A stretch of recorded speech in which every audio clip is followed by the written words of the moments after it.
اللہ الرحمن الرحیم قال النبی صلی اللہ علیہ وسلم ان اللہ تعالی جعل الحق علی لسان عمر وقلبہ۔ میرے آقا و مولا حضرت محمد مصطفیٰ صلی اللہ علیہ وآلہ وسلم نے فرمایا، اللہ رب العزت نے حق کو عمر کی زبان اور دل پر رکھ دیا ہے، یعنی جو سوچتے ہیں حق سوچتے ہیں، جو بولتے ہیں حق بولتے ہیں۔ حضرت عمر رضی اللہ تعالیٰ عنہ کا بولنا بھی حق ہے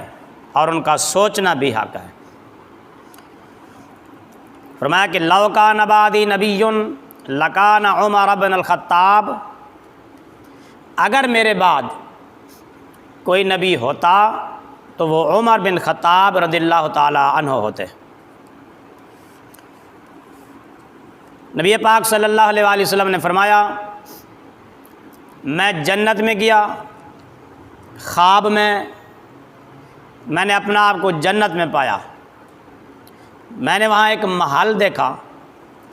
اس محل کے ایک گوشے میں عورت وضو کر رہی تھی۔ میں نے پوچھا کہ یہ محل کس کا ہے؟ تو انہوں نے کہا لے عمر، یہ عمر بن خطاب رضی اللہ تعالیٰ عنہ کا محل ہے۔ حضرت عمر رضی اللہ تعالیٰ عنہ وہ شخصیت ہیں جن کا محل آقا نامدار صلی اللہ علیہ وآلہ وسلم نے خود جنت میں ملاحظہ فرمایا۔ حضرت ابن مسعود رضی اللہ تعالیٰ عنہ سے روایت ہے کہ نبی پاک صلی اللہ علیہ وآلہ وسلم نے فرمایا، عمر بن الخطاب من اہل الجنہ، عمر بن خطاب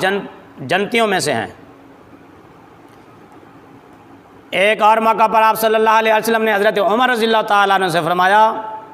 انت معی فی الجنہ ثالث ثلاثہ،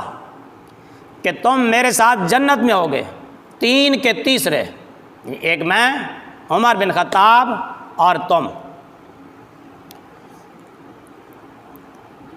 حضرت علی رضی اللہ تعالیٰ عنہ سے روایت ہے کہ نبی پاک صلی اللہ علیہ وآلہ وسلم نے فرمایا، عمر بن الخطاب سراج اہل الجنہ، عمر بن خطاب جنتیوں کے چراغ ہیں۔ جب یہ بات حضرت عمر رضی اللہ تعالیٰ عنہ تک پہنچی تو آپ رضی اللہ تعالیٰ عنہ حضرت علی پاک رضی اللہ تعالیٰ عنہ کے پاس تشریف لے گئے اور فرمایا کہ میں نے سنا کہ آپ ایسے ایسے فرما رہے ہیں، کیا واقعی نبی پاک صلی اللہ علیہ وسلم نے میرے متعلق یہ فرمایا تھا کہ میں جنتیوں کا چراغ ہوں؟ حضرت علی پاک رضی اللہ تعالیٰ عنہ نے فرمایا کہ ہاں بالکل میں نے نبی پاک صلی اللہ علیہ وسلم سے سنا ہے۔ حضرت عمر رضی اللہ تعالیٰ نے فرمایا کہ یہ بات آپ مجھے لکھ دیں کہ حضور علیہ الصلوۃ والسلام نے یہ فرمایا ہے۔ حضرت علی رضی اللہ تعالیٰ عنہ نے اپنے ہاتھ سے لکھا، بسم اللہ الرحمن الرحیم، اللہ کے نام سے جو نہایت مہربان بے حد رحم فرمانے والا۔ فرمایا کہ آگے مضمون لکھا کہ یہ میری طرف سے ضمانت ہے عمر بن خطاب کے لیے اللہ کے رسول صلی اللہ علیہ وسلم کی طرف سے اور جبریل علیہ الصلوۃ والسلام کی طرف سے کہ حضرت عمر رضی اللہ تعالیٰ عنہ ان کے متعلق نبی پاک صلی اللہ علیہ وسلم نے فرمایا کہ آپ جنتیوں کے چراغ ہیں۔ پھر یہ تحریر حضرت عمر رضی اللہ تعالیٰ عنہ نے اپنی اولاد کے حوالے کی اور فرمایا کہ اس تحریر کو سنبھال کے رکھنا، جب میں فوت ہو جاؤں مجھے غسل دے لو، کفن پہنا لو تو یہ تحریر میرے کفن میں رکھ دینا، حتیٰ القی بہا ربی، کہ میں اسی تحریر کے وسیلے سے اپنے رب سے ملاقات کروں گا اور یہ تحریر میرے لیے ذریعہ نجات بنے گی۔ حضرت ابن عباس رضی اللہ تعالیٰ عنہما سے روایت ہے کہ نبی پاک صلی اللہ علیہ وآلہ وسلم نے فرمایا، قیامت کے دن ایک اعلان کرنے والا اعلان کرے گا، این الفاروق، کہ عمر فاروق رضی اللہ تعالیٰ عنہ کہاں ہیں؟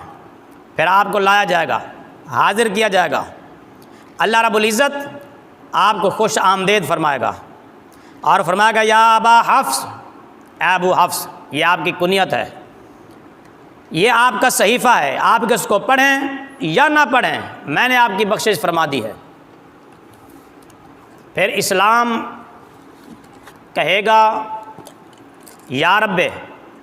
ھذا عمر اعزنی فی دار الدنیا،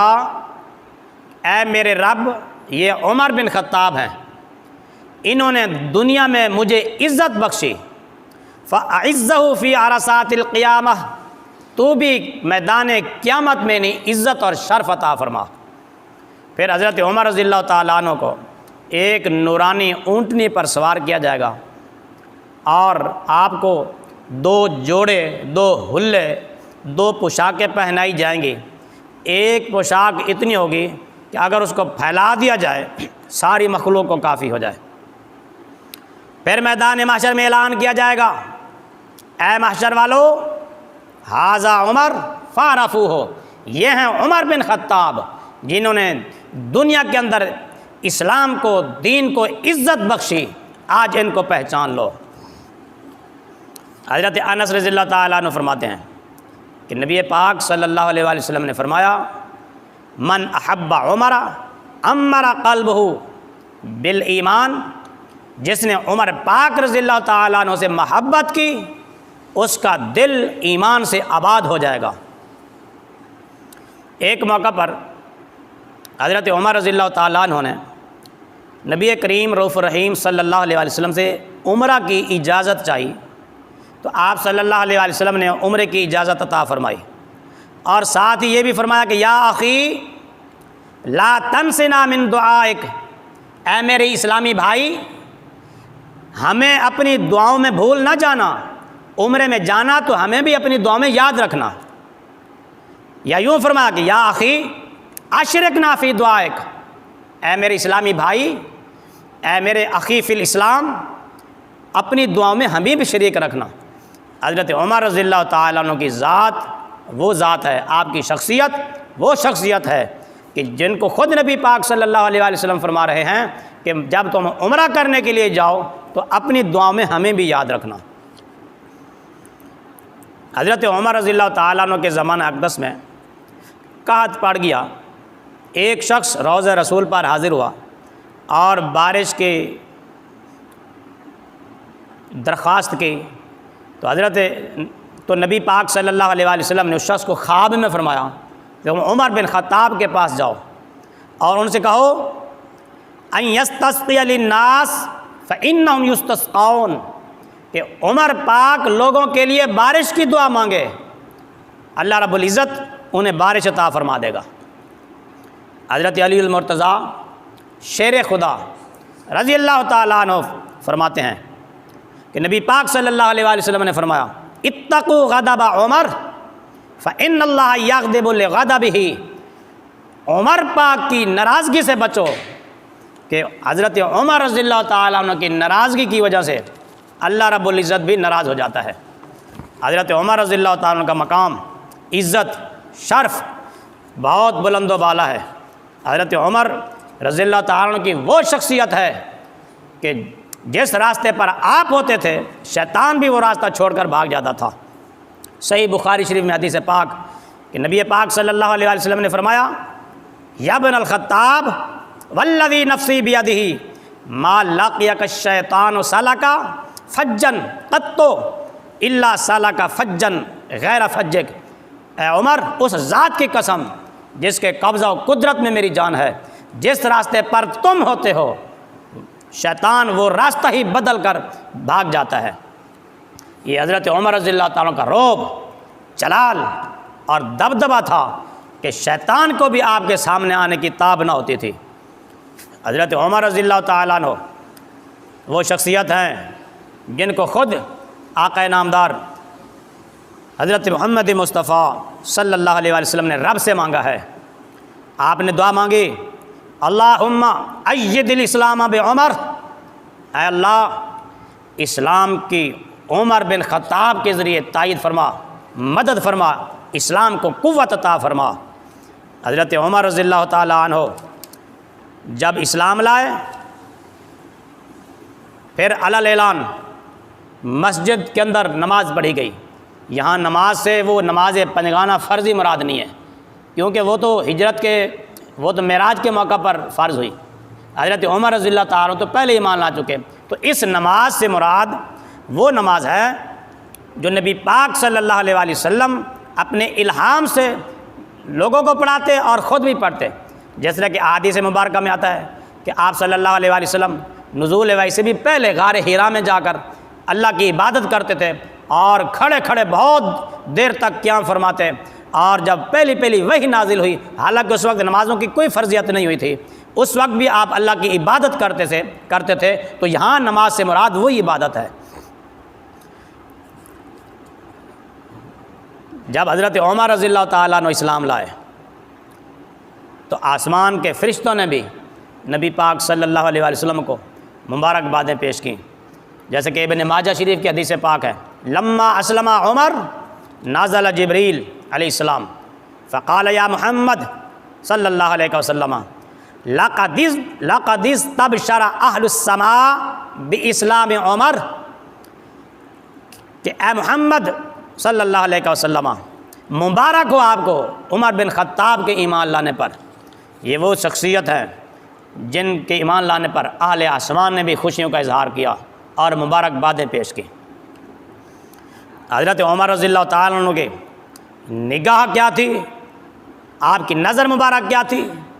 آخر آپ نبی پاک صلی اللہ علیہ وسلم کے تربیت یافتہ تھے، آپ کی صحبت میں رہنے والے تھے۔ مقام نہاوند پر جنگ ہو رہی ہے، حضرت ساریہ رضی اللہ تعالیٰ عنہ اس کی کمان کر رہے ہیں، اور پچھلی جانب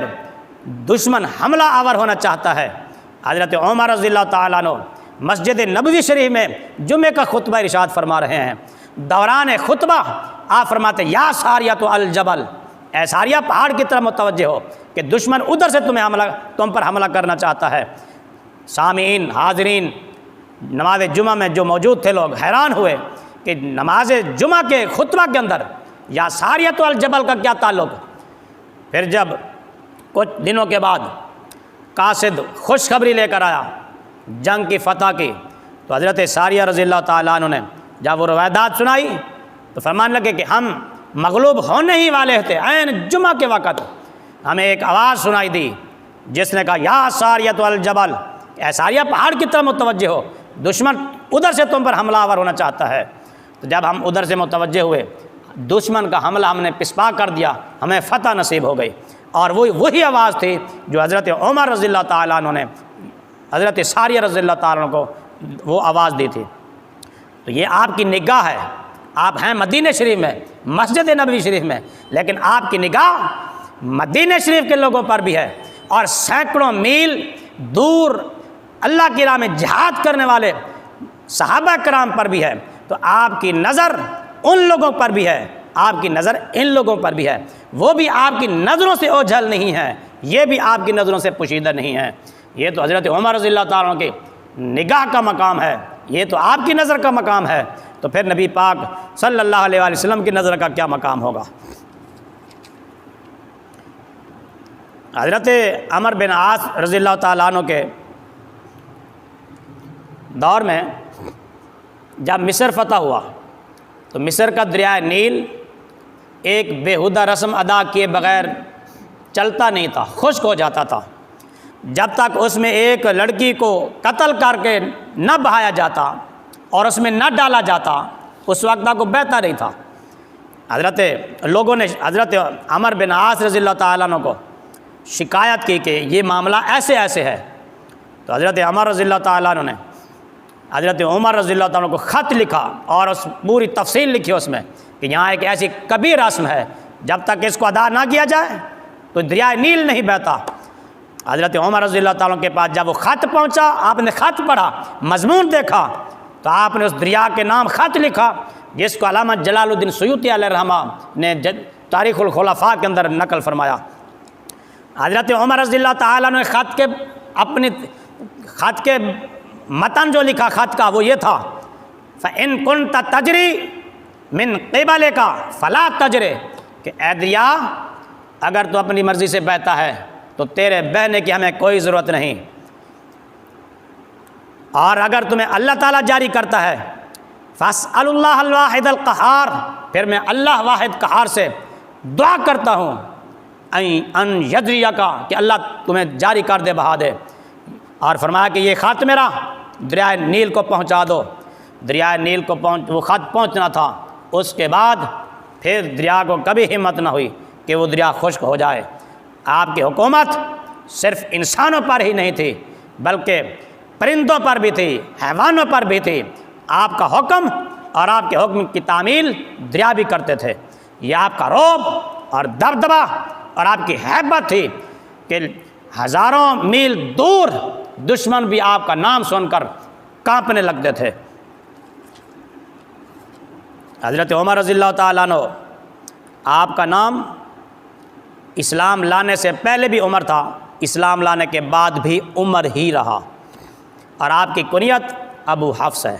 آپ 40ویں مسلمان ہیں، یعنی 39 لوگ پہلے مسلمان ہو چکے تھے۔ حضرت عمر رضی اللہ تعالیٰ عنہ کے ایمان لانے کا نمبر 40واں ہے۔